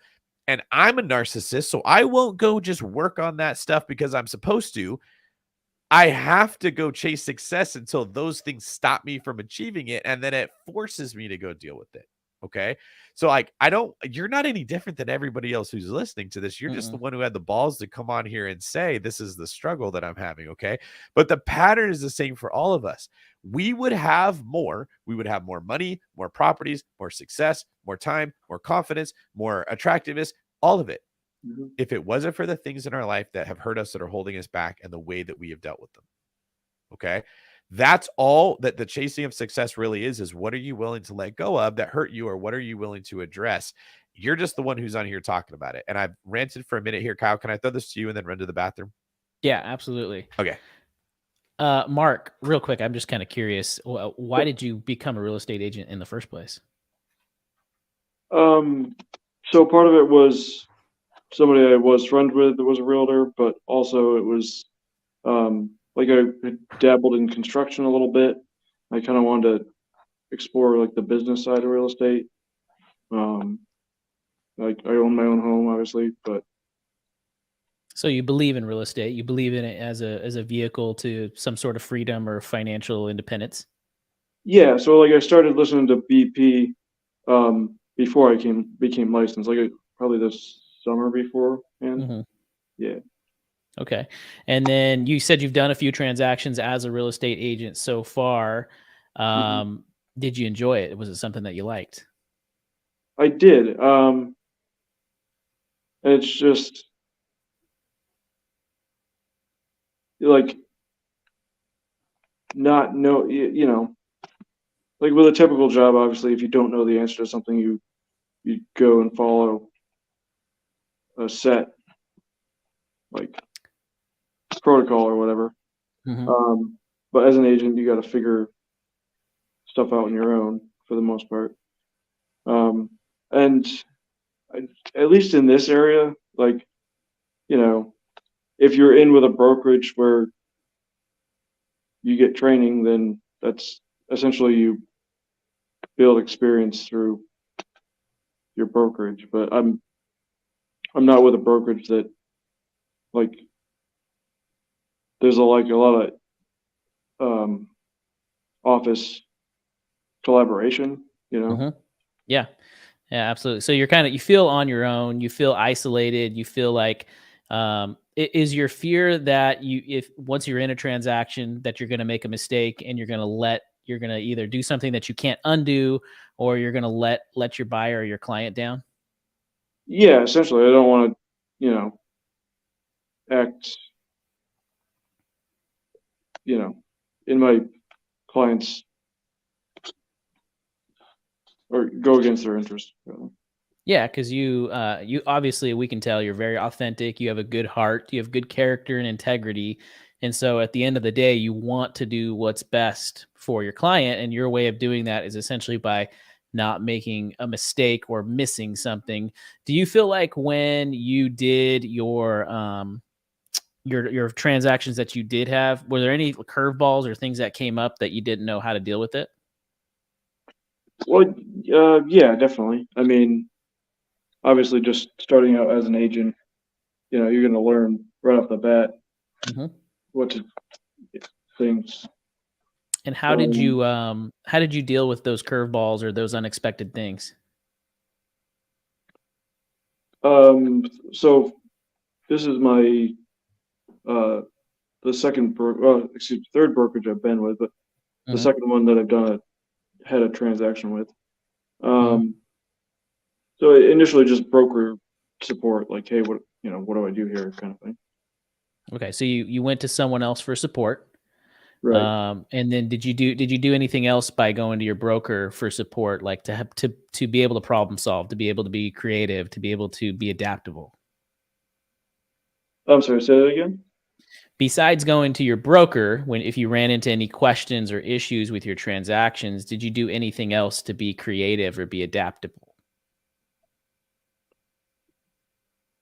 I mean, just kind of did my own research, but that's pretty much just that. Okay. I think part of this is not only having confidence, but I think it's also having confidence in yourself. Confidence that if something does go wrong, if something does go awry, if something goes backward, that you, Mark, have the ability to turn things around with your knowledge, with your expertise, with your background. And it might not even be just your background in real estate, but your background as a homeowner, your background as working in retail, or your background in landscaping, right? So I think it's important for you to try to learn to pull from the experience from all the areas of your life, and realizing that there is going to be unexpected things that happen. There's going to be unexpected things that happen outside of real estate in your life. And you want to build that muscle, that confidence muscle, that, you know what, if something goes awry that you didn't see coming, you've got the ability yourself to be able to navigate it, and you'll be able to make progress. And it's actually trusting yourself that if things go wrong, you're going to be able to dig yourself out of that, regardless if it was your fault or something you missed or just something that happened. Because there's things that happen all the time that are outside of our control, right? But we can still try to be proactive about it. Yeah, definitely. What thoughts are going through your head now, Mark? Okay, so I guess, so like the deal that I have going on right now, we had an offer, and it's kind of funny, David, because you had just talked about from the seller's perspective of having leverage, and then the buyer getting it under contract. Well, so I had an offer on the table that would have had a home sale contingency, but the buyer's agent suggested doing a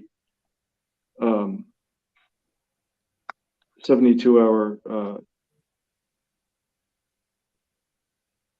release clause, and we kind of dragged our feet on response, so they rescinded their offer. And so that is something that I'm like kind of thinking now, like, should we have just taken it? Because we don't have any immediate offers. There's still showings going on, but. All right. What motivated you to drag your feet on the response? Well, part of it was getting in touch with my own client, because they're not always available by phone. Okay. But part of it was just on me, because I was working, doing other stuff. I bet you could have figured out a way to send a text when you were at your other jobs. Say, hey, we got an offer. Can we talk about it? Yeah. Right. So probably the reason that I'm guessing you hesitated wasn't just time. I'm guessing it was more you didn't love the offer, or you weren't sure how to have the conversation. So it was easier to put it off until you had time to think about it and make sure everything was lined up perfectly. Is that fair? Well, yeah. So I was trying to do a bit of independent research quickly to see if that was like gonna be the best route, and I guess juggling it in my mind. So yeah. Right. Okay. So that tells me that you have an issue with perfectionism. You don't like making mistakes of any kind. Okay. Here's where I'm going to take that back to. Do you know where that comes from? Probably more than one thing. I mean, just, Okay. I mean, in general, like, people are usually scolded for screwing up in their jobs or whatever. Okay. Did you get scolded as a kid for making mistakes? Not like traumatically or anything. Okay. Did you have a person you looked up to that was very, very, very detail oriented, like an architect, engineer type of a approach? I mean, I worked for an architect that was very detail oriented, so I guess in that sense. Do you think that's where part of your value system came from? Like, seeing architects basically get paid to not make mistakes, right? Right. They don't get paid to work quickly or be aggressive in sales. Right? So that's something I just want you to think about. The version of you that succeeded as an architect was something that you couldn't make mistakes. But the version of you that's going to be successful as an agent is somebody that's going to have to take a different approach. So you're going to have to be more bold, make more contacts, have more confidence, face rejection a lot more. And that's what I'm getting at is if we want to be successful, the version of us that we have to become someone different to do that. So I don't think we need to like belabor this point more, but I would like it if after the call, if you would just spend some time thinking like, okay, in order to be successful in this new realm, I'm going to have to become a new Mark. What are the things that are slowing me down? Yeah, definitely. All right, man. Another last thing I'll just say, last thing is consider getting some coaching, right? To help you in your, whatever businesses you're doing. Not to plug what we do, but I mean, this is the kind of stuff we do all the time every week in our mastermind called Spartan League. I mean, you can see a lot of the comments that are in the comment section tonight. There's a bunch of people from the Spartan League here tonight doing that. And that's what we do. We try to get to the deep roots of what's going on, and then we all cheer each other on through that. So check it out, SpartanLeague.com. Okay, definitely. I will. Thanks, Mark. Thank you, guys. Speaking of this, David, the Spartan League, I'm kind of interested to see what you think on this. Mark and Angela from the Spartan League have actually, they sent me this text or this Instagram message here. It's David Green Live. It's kind of going to be bingo. Okay. And some of the things, so we're going to see for, a YouTube Live if somebody can get a bingo. But here's some of the things that they put on there. David makes a marriage analogy or a dating analogy, right? David makes a sports analogy. David eats on the live. That YouTuber Isaac reminds us to like the video. The question is off topic. I'm curious for the rest of the people here. Give us some things that you would like to see in the bingo. Give us some of the other things that you think could hit. I think David wears a black tank top would be a good one, or takes his shirt off midway through. That could be a good one. I don't know. What do you guys think? Some other good ones would be? I love that you guys are paying this much attention to it. I had no idea that I was under this much scrutiny, but I love this. We could probably say to go check out one of our retreats, right? Like if that comes up, that could be a bingo thing on there. Maybe if I use the word like too many times in a sentence, whenever I go back and listen to myself, David reminds us he doesn't have a six-pack. That's really good. Yeah, go. How about this? You guys tell us in the comments, what are the things that need to be on a bingo board for a YouTube Live with Kyle and I? That'd be very funny. And Mark says you can turn it maybe into a drinking game. I don't know. I mean, you guys are here hanging out on a Friday night, so we just appreciate that. Jason says I should just work out on the show. It's not a bad idea. We could turn it into like a fitness thing, you know? I wonder if that's what YouTube's turning into. Because guys, here's what I've noticed, right? I'm kind of new to the YouTube game, but it used to just be any video of a person talking was all it took. And then it was like, well, the talking has to be pretty good. And then it needs to be edited. And then, I want to see a background that looks good. And then the background needs to be fuzzy, but it needs to be focused in the front. And then we need lighting. And then like Rob Abasolo, he's got professional video people editing, like shooting his video, like people that make movies and then editing it. And now it's turning into live. Like you have to be live. I think the next thing was people want to see us all in the same location. They don't want to see two different screens. We have to be on the same couch talking. It could be turning into the Truman Show to where you're just like being followed around 10 hours a day. And I'm literally working out, rack the weights, jump on. And I was listening as Kyle was talking, and then I do my thing. And then Kyle goes and he does a set. That's what this thing could be turning into. As long as we don't hear each other's like grunting when we're in the middle of our sets. So we'd have to mute ourselves. Yeah, we could probably handle that. What's your guys' thought in the comments? Do you like the grunts? Would you want to hear grunts? Would that make it more authentic and transparent? Or do you want a little bit of editing still here? I think a little bit of finesse, a little bit of curiosity still. We don't want to get too Mark here says that we should put a gym at the Scottsdale house so we can do a lifting event. That'd be sweet. I thought about that. I think what we're going to do instead is I've convinced Rob that we need to convert the garage into a movie theater because we don't need a garage. There's already covered parking and tons of space. No one uses it. And it's kind of cool because the garage connects to, like, there's a kitchen, and then there's a, what do you call the kitchen behind the kitchen, Kyle? I know I'm a real estate Butler's guy. And I should know pantry. this. There's a butler's pantry that's freaking huge, like full size fridge, full sink, counter, tons of storage. So we could easily make that where the snacks for the movie go, and people can that'd just be walk perfect, back yeah. there, and there's a bathroom back there too. And then we're going to refinish the sport court so people can play pickleball. For some reason, everybody's obsessed with pickleball right now. And then I think we're going to turn the second garage, because this is a big property in the back of the property, into a game room. So we're going to have like video games and foosball and stuff like that. But we do have a pool table. We do have a huge, how big is that TV? 80, 85 inches, something like that. It's Biggest big I've TV. ever seen. Yeah. It's pretty massive.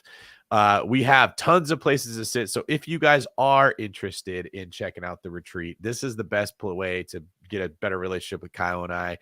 What you just saw, like, we want to go deep like we do on this thing. We want to go deep at these retreats with everybody who comes. So please go check out that URL.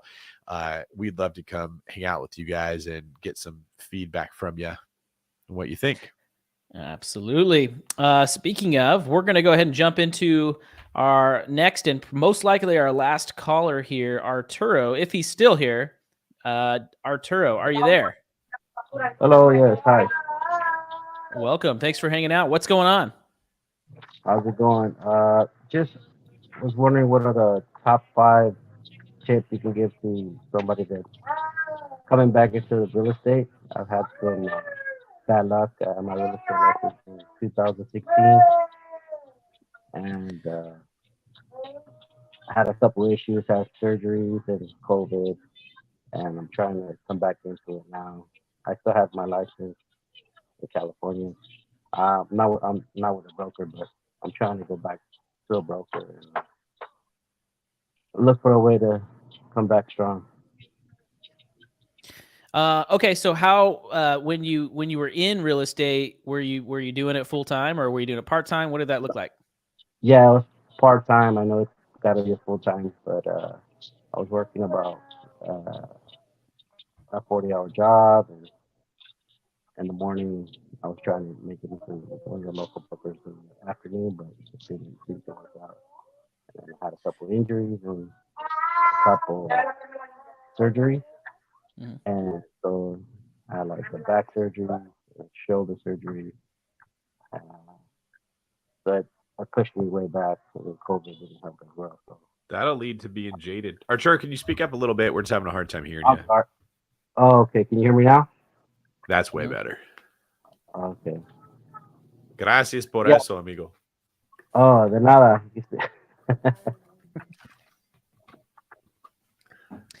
Yeah, so So that's you said there was 5 things that you've had holding you back? just a couple surgeries, and I was just and the time management. And you got a little baby there, right? Someone to take care of? I do, yes. Okay, how many kids do you have? 3. And how old are they? One's 12. I have a 1-year-old and a 6-year-old. Okay. How much of the caretaking are you having to do? The majority. Okay. And then are you also working on top of that? As of right now, I'm doing part time, but I still have like restrictions from my surgery, so I'm just trying to get over I it. hear you. What type of work is it? Like office work, you know. Okay. And do you do it remote or do you have to go in? Yeah, remote. Okay. It's only a couple So days. you've got. Did your life just feel like an unfocused ball of yarn, just chaos that you have a very hard time locking in and being focused by chance? It does. It does. Okay. So that's causing you some anxiety because you're like, I want goals. I want to line them up. I want to know what I'm doing. But then you wake up in the morning and it's like, boom, boom, boom, boom, boom, boom, boom. You got all this stuff going on and you're pulled in a million directions. Right. Correct. Is there more than that I should be aware of? That's about it right now. Just trying to do the rehab right now. Just trying to get myself. Are you in pain? Are you in pain from the shoulder surgery? Right now, a little bit. It was worse before, but it's getting stronger Was it like a labrum tear, rotator cuff, impingement? I'm not sure. It's rotator cuff. That's all I know. I'm not Okay. sure. The But they had to technical cut you term. open. Yes. Yes. And do they have you on meds right now? No. Okay. No. The first part, but right now it's just Tylenol and physical therapy. What are you thinking so far, Kyle? Well, it sounds like you got a lot going on. It's a lot. It's a lot. But I'm looking towards like a couple months from now when it's less Okay. time with the doctors and stuff like that. But And what do you do for your do you work a specific day job right now, or is your most focus on just the rehab stuff? as of right now, just rehab, just trying to get off the appointments with the doctor. Okay. And then do you have immediate needs for income right now? I have some saved from past. And are you burning through that savings right now? Not quite yet, but it's burning. Okay. Because that's going to be the most important thing, right? When you get into the real estate world, you start working full time as a real estate agent and you don't have Right. income coming in, you got to make sure you take care of those family responsibilities first. How do you feel about that part of things? Yeah, that's why I was kind of aiming within the, in the future, maybe six months from now. But I'm just trying to get a goal or a sense of what tips I can get from you guys as a trying to better my presentation or what brokerage would be beneficial. When you were an agent and did you do some transactions or any deals? I was on the process of one, but I had a change. I had injury, so I was about. So you're basically brand new. Brand new, yeah. I'm Okay. still trying. Still have got the license. And are you in Northern California, Southern, Central? Southern California. Okay, so there's a lot of houses that could be sold down there. Right. Yeah, the first thing, have you and not to plug David's books, but have you read any of David's books? I think it was Burr. I read one of the Burr books. Have you read any of his books on being a real estate agent? I'm in the process right now of the scaling. I think it's the new book. Okay. I would actually recommend you start with Sold. Sold. Okay. Sold. Yeah, that's his first book, and that's the book for people who are just getting into the industry, just getting started as a real estate agent. In order for you to keep the lights on in your house, but also in your business, right? The first thing you're going to need is you're going to need a bunch of clients, and you're going to need a pipeline full of potential clients, which you call leads. Do you feel like you have a database or any people that you're talking to or marketing to right now? No, just friends and family. I've been talking here and there. How big is that sphere of people? Is it a big giant family or just a few people? I have a Mexican family, so it's pretty big. Okay, so that's a good start. Absolutely. So I would say for you, assuming you've got the personal finances figured out in terms of, you've got money coming in, you're not burning through an emergency savings, and you're able to live the month-to-month personal finances and budget within your family. I would say the next most important thing in terms of building your real estate business and real estate company that you're trying to do is really building what we call brand awareness, right? When people that you come across, when they think real estate, you want them to think Arturo, right? You don't want them to think of some other agent.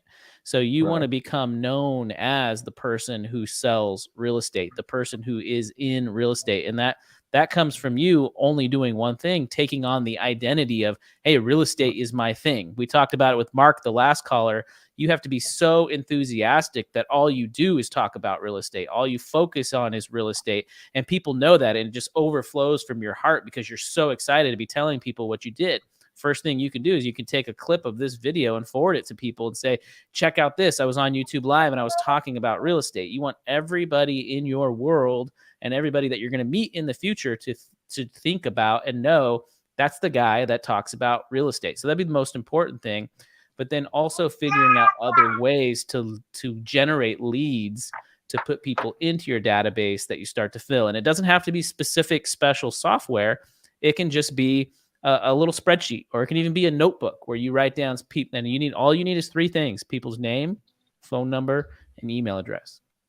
Right. And you talk to them about real estate, and you talk to them about your passion for real estate. So just kind of going that far, how do you feel about that kind of stuff? Sounds good. Yeah, that's what I've been thinking within the process of me coming back in 6 months. Bring down the list, lead list of generation, and understanding that the technology, you can email now from anywhere, from your phone, from a tablet, and get access to more people that way. What part of Southern California you're in? San Diego. San Diego. Okay. So you got San Diego is a great market too. It's a great long-term market. How long have you lived down there? Almost my whole life. I was born up in the Bay Area, but I grew up in San Diego. So about 30 years. Yeah. Okay, nice. David, what are your tips on in terms of like finding a broker? That was one of Arturo's questions too. I don't think that's going to be very important for you, Arturo. No matter what broker you get, you will be disappointed in them. None of them are really any better than the others in general. If you happen to have a person that's like a mentor to you, you should go that way. But if not, it doesn't matter where you go. They're not going to give you much training. They're going to tell you to go make phone calls and go get a client and come back when you got someone who wants a house. And you're going to be like, well, how do I do that? And you're going to be in this chicken or the egg situation that we were talking about earlier, where you don't have confidence, so you close deals, but you can't get clients, so you have confidence, and you go back and forth. Okay. So what the advice that I'm going to give you is the same as I was giving some of the other people. You're going to have to think about what would a client want out of their agent, not what are you feeling about yourself. And it's hard to think that way. But what agents think is like, man, I got to close a couple deals before I have confidence, or I got to work in the industry for a long time. You're never going to do that. Clients don't give a crap if you feel confident or not. Clients care about what you could do for them. So you got to project yourself as a person that they are going to be in good hands with and talk about it all the time and be excited when you talk about it. You can't have it in the back of your head. I want to be your agent, but I hope you say no, because really I got these kids that need all my time. If that's floating around in there, they're going to feel it. And they're not going to feel comfortable moving forward with you. Okay. So there's got to be this like incredible grit and determination that you have that you're going to be a good agent. And it doesn't matter if you have kids. It doesn't matter if you have pain. None of that is going to affect your ability to be focused when you need to be with the client, and then go through the lumps of figuring out who the real clients are, who the people that aren't serious are, what it's going to take. But like Kyle gave you some really good feedback. Hardly any agents ever step in and make money. Okay. It's at least a year for most agents. And for many of them, it could be 3 or 4 years before they actually start to pick up a little bit of momentum. Yeah. Or never. Like, I think, what's the stat, Kyle? Like 80% of agents are out of the business in 5 years. Yep. It's like I think it's even higher than that. I think it's like 90% or something like that. Yeah. So if you're like, I really need money, I would like to see that you get your license and work on being an agent, but at the same time, you do something else that will supply money in the short term. Right. Yeah. Part-time. Right. So any other skills that you have, things that you can help people with, whatever that would be, don't look at it like agent or that. Look at it like both. I'm going to do this to make money right now. And my long-term plan is to get my license and be an agent to make money in the future. Exactly. Okay, sir. Thank you. All right. Thank you. Well, thanks for coming in, dude. Best of luck, and make sure that we see you on a future Friday night call. All right. Thank you so much. See you, Arturo. Speaking of future Friday night calls, just a reminder to everybody here, there is no YouTube Live next Friday. We are very sorry. David and I and the rest of our team are going to be at an awards ceremony, so we won't be able to be here hanging out with everybody else, but we should be back, I think, the following Friday. Absolutely. All right. Well, thank you guys for being here, Dave. We're sorry that we didn't get to you tonight. We ran out of time, but we are going to talk to you in Spartan League, or Kyle's going to have a talk with you, because let me know in the comments. Do you guys like these shows? Do you like talking about things that are causing us to be jaded with real estate, with life? Do you guys want more of this stuff, or do we want to just talk about the wins or the news or whatever. Like, we'll make the shows based on what you guys say. So let us know in the comments what you thought about today's shows, what you'd like to see more of. And even this, send us an email if you'd like to come in on next show, right? If you've got an issue that you were like, you know what, I could have shared my struggle with this apartment complex that I bought, this flip that I went wrong, tell Kyle at info@davidgreen24.com what you'd like to talk about, and we will have you lined up and ready to go with the topic that we know is relevant to the show. That'll probably be even better. Absolutely. Awesome. Fun night. Thank you, everybody, for hanging out with us. Like, subscribe, share with all your friends, and we will see everybody here in 2 weeks. Have a great weekend, everybody. See ya.